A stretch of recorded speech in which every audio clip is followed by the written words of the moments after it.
guys and gals? Never here from Drake Wayne Game, and it's 7 Mounts Twitter, the Gaming Drag. Today I'm coming back after the Let's Play episode of Temptation's Ballad. So yeah, let's go ahead and jump right back into it, shall we? Alarm Janie, we're up, and let's go. I snuck out. Why would you need to sneak out to attend a joust? Out of all the wizards produced by the O'Shaughnessy bloodline, I am the most pathetic, save for perhaps my estranged uncle. And my spells lacked any true power. That fireball I threatened Kalladai with yesterday? All flash and no heat. I suck at practical spellwork and only really excelled in slow and methodical ritual casting. And nobody's going to wait 10 minutes for me to finish scribbling the equations for a spell in the middle of a fight. Grandfather placed all his hopes on me. I'm the last O'Shaughnessy heir. Everyone else is either dead or abandoned, and I've been nothing but a disappointment. And so, the great O'Shaughnessy bloodline dies with me. With a pathetic whimper. I don't think that's true. Calder let out a bitter laugh. Oh, my feeble attempt to win a singular speck of respect at the jousting tournament ended with utter humiliation. Now the entire city knows how hopeless the last of House O'Shaughnessy is. Even now, Grandfather's searching for me, no doubt with a fitting punishment in mind. Can I say something as your local ignorant peasant? The hyena winced. It somehow sounds worse when you call yourself that. Sidd shrugged. Maybe you should stop measuring yourself through this whole noble bloodline thing. I'm starting to wonder what kind of person you'd be without all that baggage. Calder looked up sharply. Without my family's legacy, I'd be nothing. I don't know, you're pretty fun to hang out with as my mom's dishwasher. You're not making a very strong case for yourself. I'm just stating the facts, as you say. Honestly, your family name is easily the most boring part about you. Devastating. What will you have me do, then? Give up everything that has come before me? Lower myself to becoming a peasant like you and everybody else? Sidd smiled wistfully. You know, I was beating myself up for a while because I was kind of like you, but on the other side of the fence. Suddenly joining an adventuring party with the son of my childhood hero and the goddamn chosen one can do that to you. Like you said, I was an unemployed bum. A pity hire, and completely outclassed by the creator's chosen. What right did I have to stand with the likes of them? Calder's ears drooped. That's not what I meant. Sidd held out his hand patiently. But the more time I spent with them, the more I came to realize we're all kind of fucked up in our own special way, aren't we? Doesn't matter if you're born a hero or a noble or a peasant. The world always finds a way to stick its pins into you. We're all just little people living in a big, unrelenting world. But even so, even if I'm just an unremarkable commoner, I'm still a person in this world, aren't I? I own myself in the actions I take.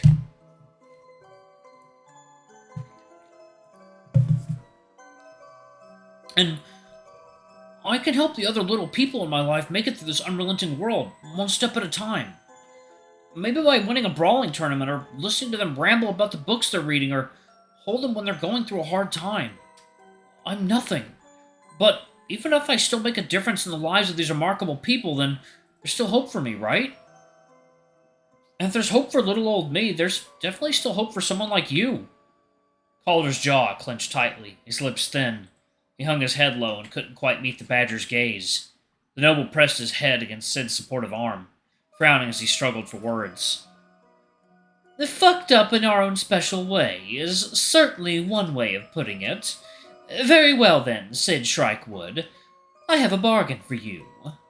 Calder looked up with an unsteady but firm look and swallowed nervously. I will do my best to refrain from belittling you and your friends for your woeful peasant upbringing. It's not your fault after all. Great start. And in return, I insist you stop referring to yourself as unremarkable. Sidd blinked in surprise. The hyena cleared his throat loudly with a bashful scowl. It is incredibly annoying to hear people continuously rattle obvious falsehoods. I may die from sheer irritation before Grandfather gets his hands on me, which may turn out to be mercy, honestly, and... Calder finally looked up to see the beaming grin on the badger's face. He spluttered indignantly.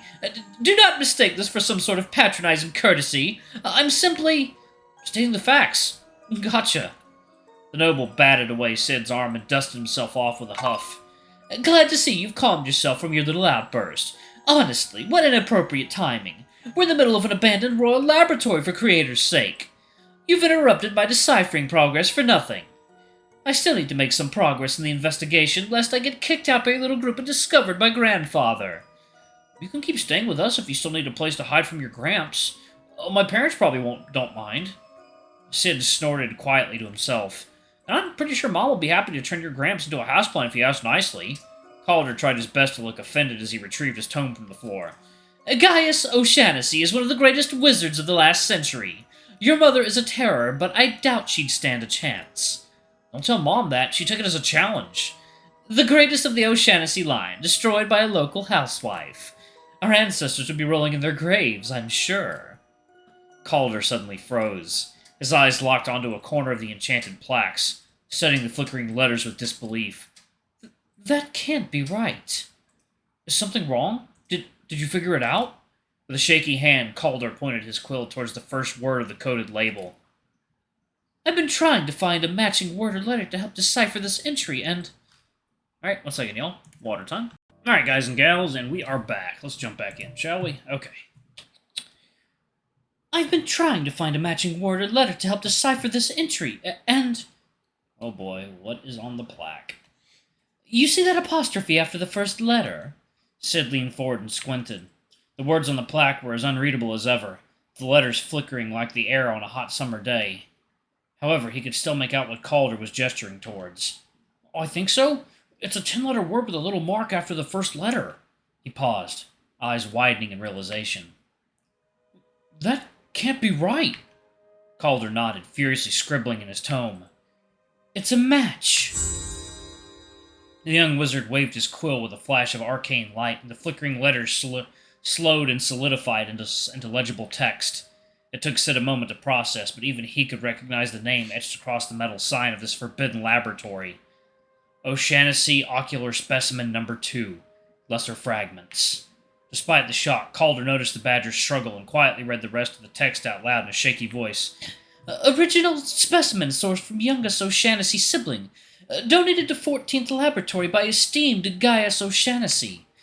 Deformed immediately upon manifestation into the material plane. Fragments exhibit extreme violence to self and others. Caution advised. Protective wards must be reinforced weekly to ensure containment. Request. Flesh samples are to be collected and delivered to Stormhold Penitentiary to aid creation of artificial reservoir. Calder and Sidd exchanged uncertain glances. What does this mean? Does your family have some connection to this lab's research? The hyena looked unsettled as he clutched his book tightly. Not that I know of. There's certainly no written records of such a partnership. My late Uncle Willem performed some celestial research for the church and royal family many years ago, but I heard he mostly helped develop higher-level theories on the celestial plane and equations for spell work. Nothing like whatever these fragments seem to be. And Grandfather has never mentioned anything like this. Speaking of these extremely violent fragments, the plaque says that the wards are supposed to be reinforced every week, right? But this lab has been abandoned for years. Should we be worried? Calder hesitantly raised his hand towards the cell bars, fingers tracing lightly against the invisible magic in the air. The wards are old, but they seem to be holding. So long as we don't disturb the cells, we should be fine. Though, it wouldn't be a terrible idea to send some clerics here to touch up the defenses a bit. Sidd felt his hair stand on end, charged with the familiar sensations of crackling static. The unmistakable scent of ozone filled the air like a thick, foreboding fog. He grabbed Calder by the arm and pulled him away from the laboratory walls, gritting his teeth anxiously. Ow! Your manhandling is not appreciated. I can walk perfectly fine on my own. Shut up, bitch, he saved you. Shh! Did you hear something? The noble quieted, ears twitching. It was faint, but through the eerie silence of the lab he could barely make out the sharp metallic clang of a distant slashing sword. The static in the air abruptly intensified, crackling against their fur to an almost painful degree. Get down! An ear-splitting crack of thunder ripped through the lab, shaking the very foundation of the building like an earthquake. Sidd threw himself over a shrieking Calder as rubble and stone fell from the cracked ceiling above them. The explosion seemed to originate from the other end of the building, but he could still feel the tremors in his bones. Through the dust, Sidd glanced up with a creeping sense of dread. The fine cracks in the laboratory walls widened into gaping wounds as the old building fell into further ruin. The fissures snaked across the room and ripped through the loosened bars of the holding cells. Citric smoke filled Sidd's nostrils as the prison ward short-circuited and disappeared in feeble sparks. After a short eternity, the earth stopped rumbling and silence returned. Calder poked his head out from under the badger's arms breathlessly. "Are you all right? What in the world was that?" Sidd's ears were still ringing. He shook the dust and rubble off himself and stumbled onto his feet. I think Artemi's in a fight somewhere." He could scarcely imagine what could force the knight to retaliate with such force. "We can worry about that later. It looks like we have our own issues to deal with." Oh, shit. Sidd could scarcely finish his sentence before another metallic bang shook the room. The iron bars of the holding cells flew off the walls as several beams of golden celestial light erupted from their prisons. Sidd and Calder watched in horror as the lights flew over their heads and punched right through the feeble remaining wards of the lab like tissue paper. The beams shot through the open air of the Magistracy District, sailing through the overcast skies and disappearing into the horizon of the city skyline.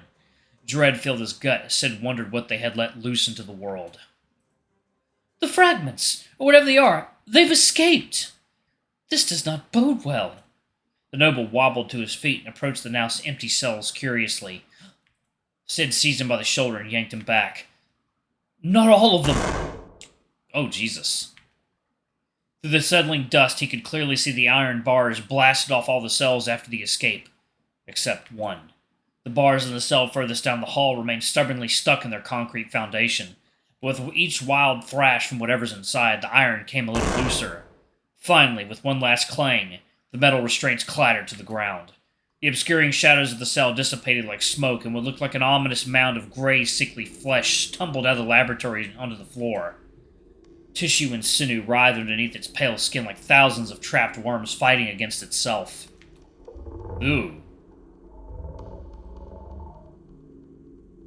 What in the unholy fuck? Jesus. Okay. I've actually got to head to work, y'all, so I'm going to go ahead and pause it right there. Thank y'all so much for watching. Don't forget to like, comment, subscribe, ring that notification bell, and check out our Patreon or YouTube memberships if you can. It always helps. Anyway, I love you all, and I'll see y'all in the next video. Bye-bye!